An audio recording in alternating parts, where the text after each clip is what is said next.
Hello, welcome back to the Care and Conversation studio, live at the NEC in Birmingham. We have another guest in the studio. Mark, hello, how are you? Yeah, I'm good, thank you. I'm good. Yeah, enjoying the show. Good. Do you want to tell us who you are and what you do? Yeah, so my name's Mark. I'm the founder and chief executive of Trusted Care and Care HQ. So we've been in the care sector for like 14 years now. There's 3 businesses in what we do: trustedcare.co.uk, big directory and referral platform. We help families find care homes, basically. Trusted Care Professional Services, our second business, is the biggest part of what we do at the moment. We basically provide outsourced inquiry management. So calls, emails, website, live chat. We do it for 42 different operators, 1,300 locations. We manage their sales, basically. Perfect. And then, yeah, Care HQ is the CRM system. So, yeah, the whole package. Awesome. Busy stuff then. Flat out. Right, so we're going to talk a bit about funding and funding for the future. So I had an interesting conversation earlier with someone about how there's this idea with private paying clients that everybody's well off and's got $2,000 a week to spend. Yeah. And I remember having a conversation with you a little while ago about how actually quite a lot of people are splitting the bill between 3 or 4 people. Yeah, they're having to. And yeah, they're having to. So should we talk a bit about that? Because I think there's this perception that self-funded is like the holy grail, whereas actually I think can be quite complicated. Yeah, it definitely so. And I mean, like, you know, self-funding fees this year. So across most of our partners, we saw an average fee increase this April of just over 8%, which is not an insignificant figure if you think from the starting point of where we're at. You know, it's quite common to have more than 1,800 quid a week quoted to you as a self-funder a week. You know, so an 8% increase on that, we're talking nearly £200 or above, and we will be. And if you project that forward and think if that's going to be the norm for the next 5 years, 10 years, you know, we're going to be at £4,000 a week care fees at that point, which is just completely unsustainable, regardless of how much, you know, the view is on, you know, assets that are available to individuals. So what we're starting to see and seeing more of, and particularly now with Care HQ and the billing engine that we've got there, is so much more split funding amongst families themselves. So you might have, you know, one person paying £1,000, another person paying £500, like a couple of siblings. So yeah, I appreciate costs are increasing and fees are too, but it isn't. I don't think it's an infinite road. How much does that happen? Do you know, sort of, and do people ask about that early in the sales process? Yeah, massively so. So I was doing a talk yesterday, and one of the questions was asked about how transparent providers should be with fees, and my answer is absolutely transparent. Now, I appreciate everything is subject to assessment, rooms, and all of those sorts of factors, but when somebody calls a care home, they'll ask, you know, this is situation, do you have any availability? The next question is always, what's the cost? And you know, that's a really critical thing for families. They know what they're going to have to pay something. Like there's much more acceptance and an understanding of that now. But yeah, it is forefront of people's minds about how they're going to pay that. We've all got cost of living pressures being felt upon us in every aspect of our lives. And I think, yeah, that's definitely being borne out more so over the last few years. And how are sort of homes doing with local authority funding? Because obviously that's perceived to be less in a lot of cases. Sometimes I think you can get them to pay a sensible amount of money, but yeah. Oxfordshire is very generous, is all I'm going to say on that. Yeah, there are varying rates, and hugely so, but yeah, they're moving, but they're not moving quite to the same level. We've seen less generous rates than perhaps before from, for example, like CHC. So there was like a few years ago, it was more like CHC was not quite as good as private, but much better than local authority. And now it's more, they're in line with one another, local authority and CHC.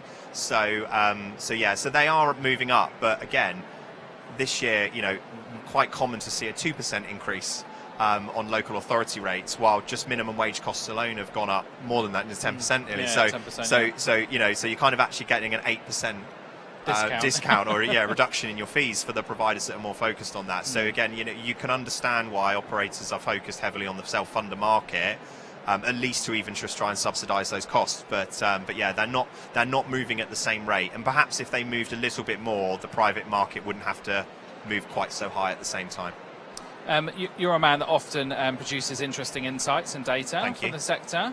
Anything new, interesting that's coming up over the first half of this year? What are the sort of trends or patterns to do with inquiries and conversions and things? So the market's been pretty good this year. Well, I say good, so I'm going to caveat that. So inquiries are up this year, call it 10% for most homes, but last year they were down overall. So if you're comparing year on year, yes, we're up this year, but really we're probably back to a more sort of normal level.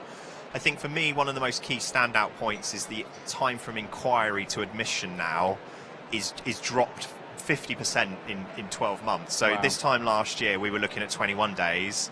We're now looking at 15 across all care and funder types. Now CHC, local authority, CHC definitely will be sub 10 days, normally about 7 or 8. Local authority about 10, 11 maybe, but it's the self-funder element that's moved the quickest. So last year they were sort of 24, 25 days. They're now down at 15 or 14.8 or something. So they, the self-funder part of the market, are making decisions quicker this year, 50% faster about services than they were last year.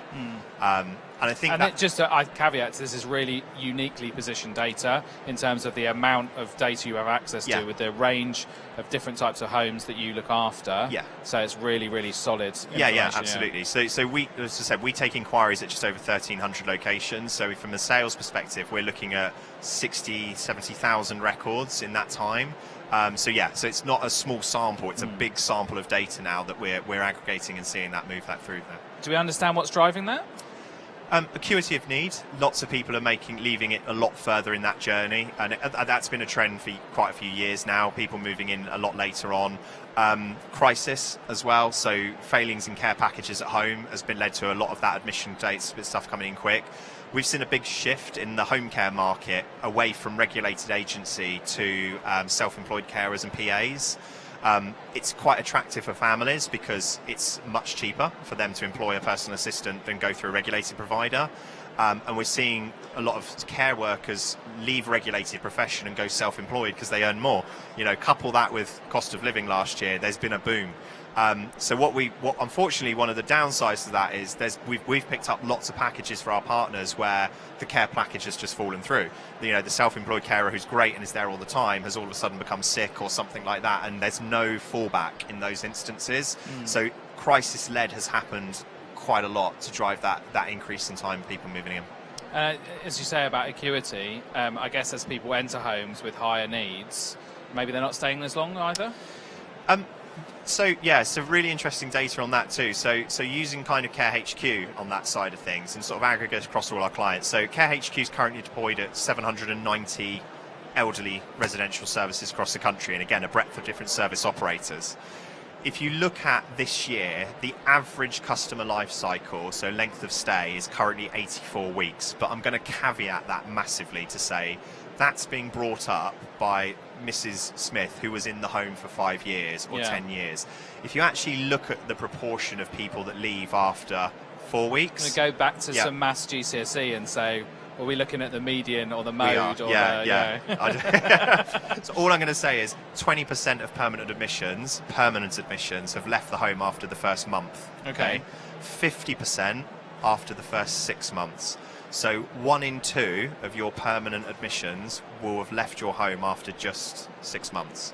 So the churn rate is so much higher than just looking at it and go, the average is 84 weeks. These people will be here 84 weeks. They won't. Half of them will be here for less than 6 months at this point. And that really fundamentally affects the model, right? It does. Of care in general, is that there's an assumption that a private paying resident is worth X thousand to the home in terms of revenue. And that actually, in a lot of those cases, that's not right, is it? No, it's not at all. And again, there's I see a big heavy focus on providers looking at the front end of the funnel, which is really important. Like, how many leads are we getting? What's happening to those leads? And I'm critical, but having a knowledge of the going out at the back end of the service just to maintain occupancy. So the average home will do 4 admissions a month, but I also lose 4 on average. So that it's incremental growth, and sort of knowing what's going out, unfortunately, is really key to having a good plan to what you need to do, what's coming in. One of the bits of data you produced about where people come from in terms of inquiries, and that's a piece of data I use a lot in terms of trying to demonstrate to people what you should be thinking about. And ultimately your data showed that 65% plus of inquiries come directly from just local knowledge in some formats. Some recommend referral, and actually I think a lot of care organisations miss that aspect. Hugely, yeah. And they focus on the digital marketing side of it Yeah. and the different bits. And actually, it's like you need to get that voice in the community strong, Yeah. and then have a good digital shop front to Yeah. back that up. Yeah, your digital is really important, and as you say, it's your shop front, it's your window on the world. If you take like digitally generated leads, and I'm just going to say, I've got a directory, okay, so a care home directory owner is going to say digital generated leads are not that great. So, you know, typical conversion rate for a provider is 10% or under for digital leads. Okay, so that's encompassing of directory sites, PPC, someone who's I've Google searched you. They often tend to be people who are a lot earlier on in their journey. Whereas if you look at what you just said there, when we take referrals in for our partners and they've come through friends and family recommendation, the local vicar, you know, that community stuff, home known locally, oh, you know, my mum's cousin's brother stayed with you, the conversion rate's north of 35%. So you'll convert 3 times more leads from those areas than you will from a digital channel ultimately. And I think when you put it into context, the idea that a inquiry is half a day's work for someone, right? It's not a simple, oh, it's an inquiry, yes or no, great, 10 minutes. It's a big, especially if they get deep into the process, they might be having a show around, having multiple show arounds and different things like that. So I think you've really got to think, you know, where is this, if I'm spending money on that stuff, where am I spending it? Am I spending it effectively? I think localizing that spend is really important. It's interesting. So looking at operators that do that really well have a higher occupancy, and they also tend to have a better staffing retention rate and staffing levels. It's all cyclical. Good local reputation, good volume of leads generated, good staffing. I know it's hard to achieve Shangri-La, but it is I think ultimately the answer is that it's holistic, right? That, it is. That a business, I learned a lot with the coffee shop that I brought, that digital marketing doesn't work for a business like that, really. You need to have local reputation and do that work one-to-one at events, get to know people, spread the word locally. Yeah, and you can use digital as part of that platform, but ultimately events and shows and getting your brand out there locally, I think is really important, because especially now online, people aren't paying as much attention. It's much harder to reach. It's noisy. It's very noisy online. Even, you know, I'd advocate, say, for example, posting on your local Facebook group for your local town, but there 10 people a day post on that thing, so the content's got to be actually good and interesting for you to have an impact. And then most of those people, it's not going to buy off you at that point, but it's brand awareness. So it's interesting. Any further thoughts? Anything you want to share, add? No, not necessarily. No, all good. Any more interesting, juicy data for us?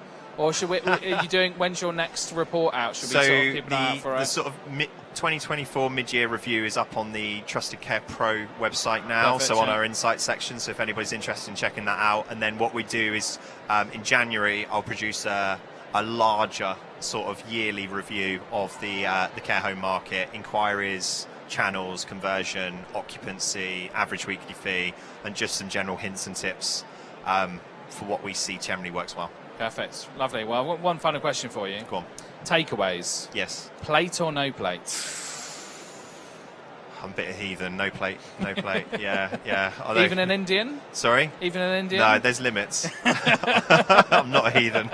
Not to that. No, so safety plate? Safety plate, tray. Plate, yeah. So, I'd say I'm fortunate I've got a dog. Yeah. So like Ted tends to sit like within, you know, dropping distance. Yeah. And a 3-year-old son as well, so he's there. He knows. Yeah. He knows. Does he like takeaway? I mean, my kids are very specific about what they like.